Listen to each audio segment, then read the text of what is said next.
팔리지가 않아요. 아무리 싸게 팔아도. 경매로 가면 거의 50% 60%를 낮춰서 팔아야 되는데 그래도 안 팔릴 수가 있거든요. 집값이 너무 비쌌을 때 금리를 변동금리로 받았다. 이자를 감당하지 못하니까 부동산 시장이 폭락하고 이런 거예요. 한국은이 무력화되어 있어요. 결국에는 금리를 못 올릴 거다. 그러니까 대출을 막 받는 거예요. 주택 거래 건수가 줄었는데 담보대출은 훨씬 더 많이 증가했습니다. 누가 샀을까요? 영끌이라든가 이런 분들이 다시 시장에 들어온 거고.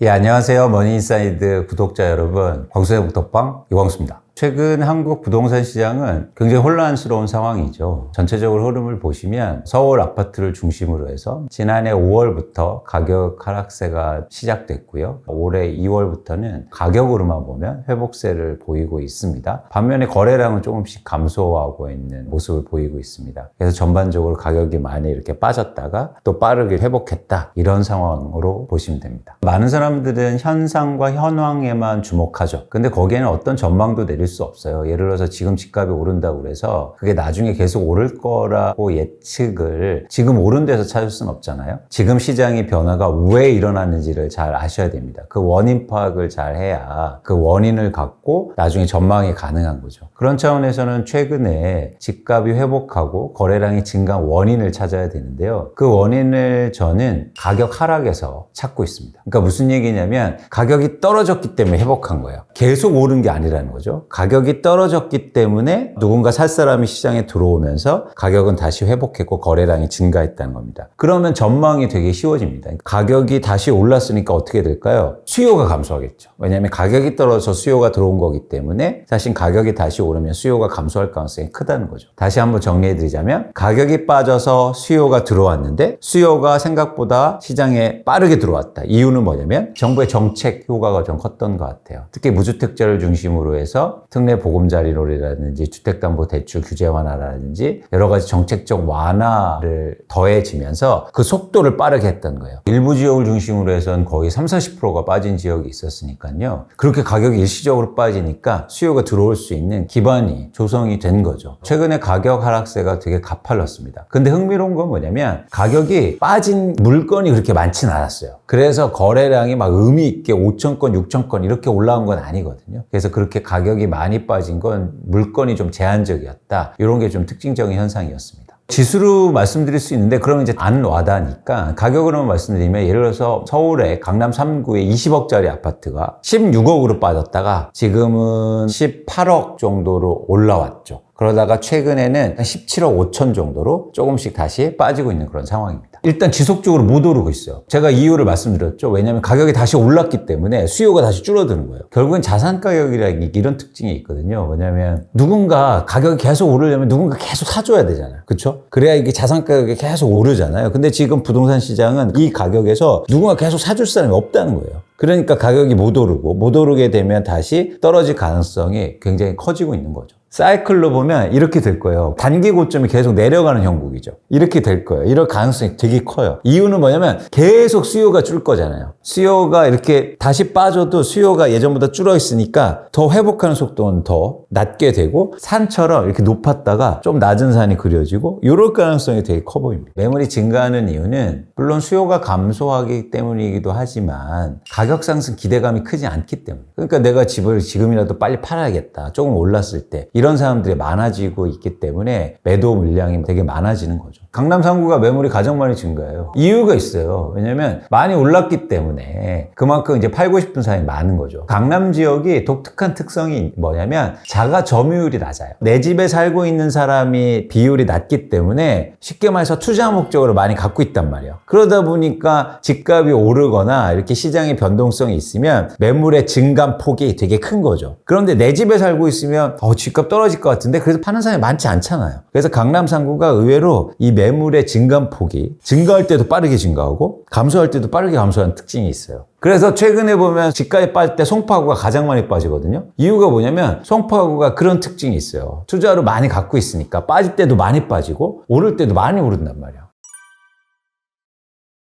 심각한 상황이죠. 뭐 여러 가지 이유 때문이긴 하지만 최근에 그래서 아파트 경매 건수, 부동산 경매도 증가하고 있고요. 연체율도 증가하고 있어요. 이유가 뭐냐면 이렇게 높은 집값을 어떻게 대출 없이 삽니까? 그죠? 대출 없이 못 사죠. 그래서 대출을 일으켜서 집을 사야 되는데 이제 두 가지가 문제가 생긴 거예요. 하나는 뭐냐면 너무 비쌀 때 대출을 일으켜서 집을 샀다. 그러다 보니까 대출 규모가 커진 거죠. 두 번째는 뭐냐면 금리가 이렇게 빠르게 올라갈지 모르고 생각했던 거예요. 그냥 금리가 낮아지니까 지금에도 빨리 대출 받아서 집 사는 게 맞겠다. 그러다 보니까 사실은 금리가 이렇게 올라가니까 부담이 되게 커지는 거죠. 흥미롭게도 금리가 엄청 낮을 때 사람들은 변동금리 대출을 훨씬 더 많이 받습니다. 되게 아이러니한 거죠. 왜냐하면 금리가 절대 수준이 낮으면 당연히 불확실성을 제거하기 위해서 고정금리 대출을 받아야 되는데 낮으니까 더 떨어질까 봐 변동금리를 받아요. 대출의 거의 7, 80%를 변동금리를 받는데 그러니까 이게 다 리스크에 노출되어 있는 거예요. 금리가 오르잖아요. 과거에 미국 사람들도 그랬어요. 그래서 막 부동산 시장이 폭락하고 이런 거예요. 금리가 오르고 막 경제가 위축될 때 이자를 감당하지 못하니까. 그래서 그런 것들 다 경험하고 나서야 흥미로운 건 최근에 금리가 낮았을 때 미국에서 대출 중에서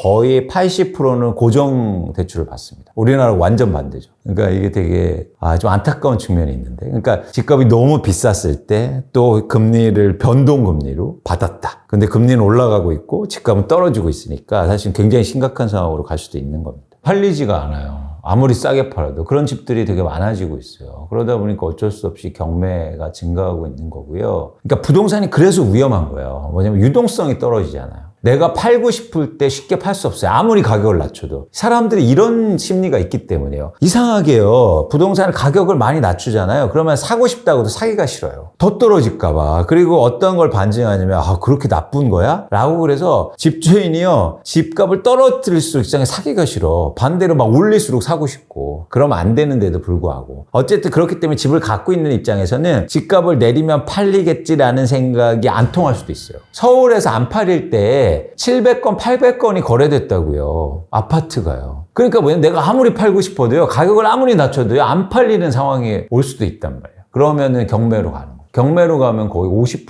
60%를 낮춰서 팔아야 되는데 그래도 안 팔릴 수가 있거든요. 그런 상황이 갈 수도 있다는 겁니다. 근데 상대적으로 이제는 투자가 많았던 지역은 그래도 빠지면 거래가 되거든요. 근데 빠지면 거래가 안 되는 지역도 분명히 있어요. 그런 지역은 상대적으로 뭔가 문제가 있는 거죠. 재밌는 게 집값이 떨어졌는데 수요가 제가 증가했다고 말씀드렸죠. 누군가 집을 샀어요. 누가 샀을까요? 돈 있는 사람들이요? 천만의 말씀이에요. 무주택자들이 사고 그 다음에 대출을 받아 사요. 그래서 공교롭게도 뭐냐면 과거보다도 주택 거래 건수가 줄었는데 담보대출은 훨씬 더 많이 증가했습니다. 이유가 뭘까요? 과거에는 집을 막 사는데 그게 갭 투자건 전세를 끼고 사건 어쨌든 돈이 있는 사람들이 사서 대출을 안 일으키고 집을 샀던 거예요. 투자자들이. 근데 과거보다도 거래량은 거의 반토막 이상 났는데 왜 주택담보대출은 훨씬 더 많이 증가할까요? 그건 뭐냐면 지금 집을 사는 사람들은 다 대출을 필요로 한다는 거예요. 그러니까 사실은 뭐 영끌이라든가 이런 분들이 다시 시장에 들어온 거고 무주택자분들이 특히 대출을 일으켜서 집을 산 거죠. 일단 부동산 시장 차원에서는 대출이 증가해서 수요가 붙는다는 건 뭐냐면 미래 수요가 당겨진다는 얘기예요. 그렇잖아요. 예를 들어서 제가 뭐 30대인데 미혼이에요. 사실은 이런 말씀 드리면 30대 미혼분들이 화내실 수도 있겠지만 집이 실질적으로 필요하고 내 집이 필요할 때는 조금 여유가 있잖아요. 40대하고 비교해 봤을 때. 그죠? 그래서 일종의 내가 저축도 하고 돈을 좀 아껴가고 다른 데 좀 투자도 하면서 이러면서 돈을 모은 다음에 집을 살 수 있는데 그런 돈이 없는 상황에서 지금 집을 사니까 어떻게 됩니까? 대출을 많이 일으키게 되죠. 근데 사실은 실수요 관점에서는 이분들은 미래 수요예요. 근데 이런 분들이 대출을 먼저 당겨서 샀으니까 미래 수요가 줄어들 거예요. 그러니까 이 미래 수요가 줄지 않기 위해서는 20대와 10대가 이제 집을 사줘야 돼요. 근데 그러기엔 쉽지 않다. DSR 규제라든가 여러 가지 때문에. 그래서 결국에는 이 얘기는 뭐냐면 미래 수요가 당겨져서 샀기 때문에 이제 앞으로 수요가 감소할 가능성이 커 보입니다. 그리고 이건 이제 부동산 시장 차원이고 거시경제 차원에서 어떤 우려가 좀 있냐면 이렇게 빚을 일으켜서 집을 많이 사놨으니까 이래서 금리가 올라가거나 이자 부담이 커지면 소비가 줄겠죠. 그래서 경기가 위축될 가능성이 굉장히 커요. 우리나라 GDP에서 소비가 차지하는 비중이 거의 40% 이상을 차지하고 있는데 개인적으로 보세요. 내가 이자 많이 내야 되는데 어떻게 소비를 증가시킵니까? 당장 최근에 보면 이렇게 뭐 교육이라든가 이런 부분에 지출이 감소하기 시작했어요. 그렇게 되면 소비가 감소하면서 경기가 위축될 가능성이 큰 거죠.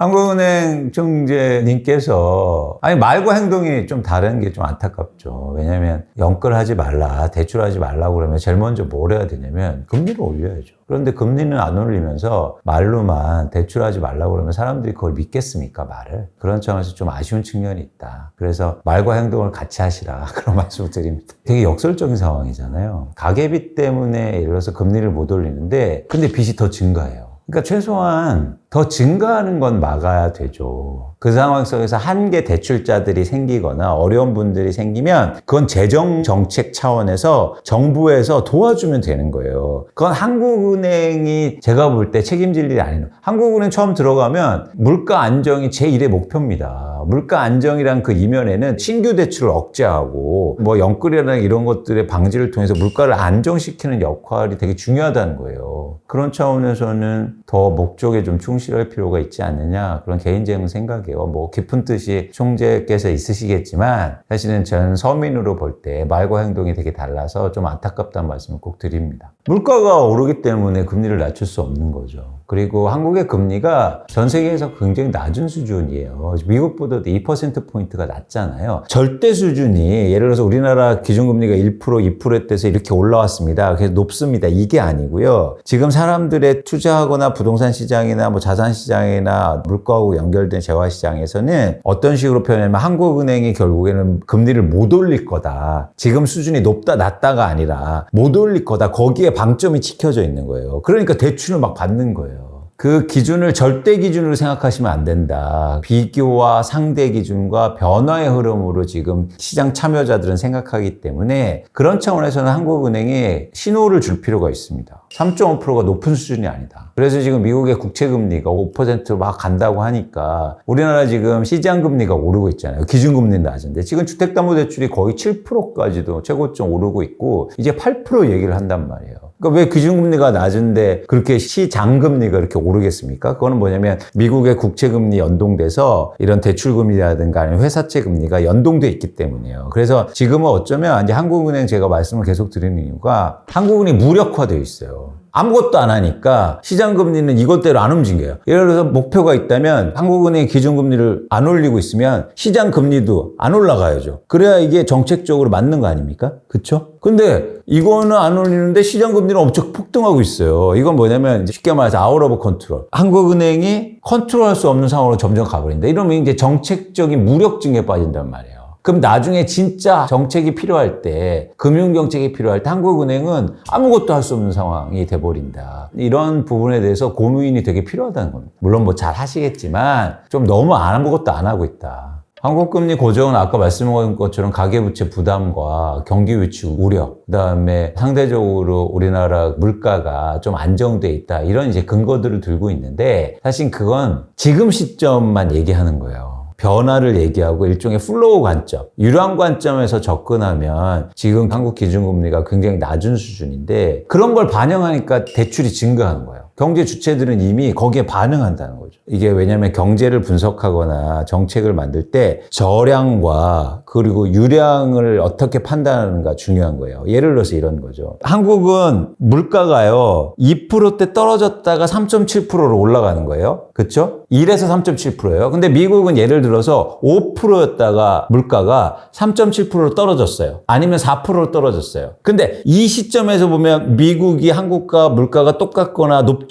그런데 유량 관점에서 보면 어떻습니까? 미국은 떨어지는 거고 한국은 올라가는 거잖아요. 그럼 이걸 잡으려면 금리를 올려야 될 거 아닙니까? 이게 되게 중요하거든요. 이런 거예요. 쉽게 말해서 이제 주식을 저희가 볼 때 삼성전자 주가가 5만 원이고요. 애플 주가가 10만 원입니다. 근데 지금 시점에서 그냥 아무것도 관여 안 하고 어느 게 비쌉니까? 애플이 비싼 거잖아요. 10만 원하고 5만 원이에요. 근데 애플 주가가 20만 원에서 10만 원 떨어진 겁니다. 근데 삼성 주가는요. 2만 원에서 5만 원이 된 거예요. 그러면 어느 게 비쌉니까? 그럼 얘기가 달라지죠. 애플 주가는 많이 빠진 거고 삼성은 2만 원에서 5만 원 됐으니까 엄청나게 오른 거예요. 그러니까 그게 유량 관점에서 이 플로우, 흐름 관점에서 보면 삼성전자 지금 주가가 비쌀 수도 있다. 근데 우리는 자꾸 착각한다. 이게 부동산에서 여러분들 투자할 때도 굉장히 중요한 관점의 전환이에요. 유량으로 할 건가 저량으로 비교할 건가. 근데 대부분의 정답은 어디에서 나오냐면 유량에서 찾아야 됩니다. 왜냐하면 우리는 투자를 할 때 미래하기 때문이에요. 현재가 아니라. 그러면 플로우, 변화를 예측하고 해야 되죠. 그러면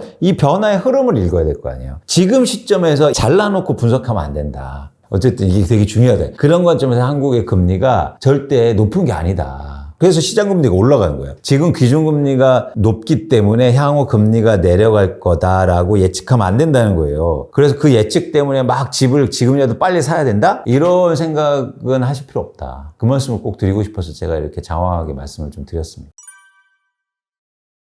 이게 정책이라는 게 지금 그러니까 일단 매크로한 환경에서 가계부채가 이렇게 높고 금리가 뭐 미국 금리하고 이렇게 차이가 많이 나는데 여기서 부양책이 어떻게 뭘 더 쓰겠습니까? 더 이상 나올 정책이 좀 힘들다. 사실 제가 보기에는 어렵다는 생각을 갖고 있고요. 또 부동산 정책은 이런 특성이 있어요. 뭐냐면 어떤 정책이 하나 나왔어요. 근데 시장에 영향을 미치기 위해서는 그 정책이 또 영향을 미치려면 그 정책보다 훨씬 더 커야 돼요. 그래야 사람들이 움직여요. 쉽게 말해서 이런 거죠. 특례보금자리론을 30조 공급했습니다. 근데 또 30조를 공급한다고 해서 시장이 크게 변동되지 않아요. 진짜 변동시키려면 이게 50조가 돼야 돼요. 그래야 의미 있는 변화가 일어나요. 그러기에는 지금 여력의 한계가 너무 크다. 그리고 거시경제 환경에 받쳐주지 못하고 있다. 그래서 저는 정부의 정책도 계속 한계가 있다는 거예요. 쉽게 말해서 사람들은 계속 기대를 더 하게 됩니다. 뭐 하나 주면은 어떤 생각을 갖게 되나요? 다음엔 2개 주겠지. 이러잖아요. 정책이 그런 특성이 있어요. 근데 그걸 정책이 계속 해주지 못해요. 그러면 우리나라 더 어렵게 되기 때문에 뭐 우리나라 아예 망해라 이런 정책이 아니라면 그렇게 계속 할 수가 없다는 거죠. 그래서 저는 정책이 임계점에 도달했다라는 생각을 갖고 있습니다.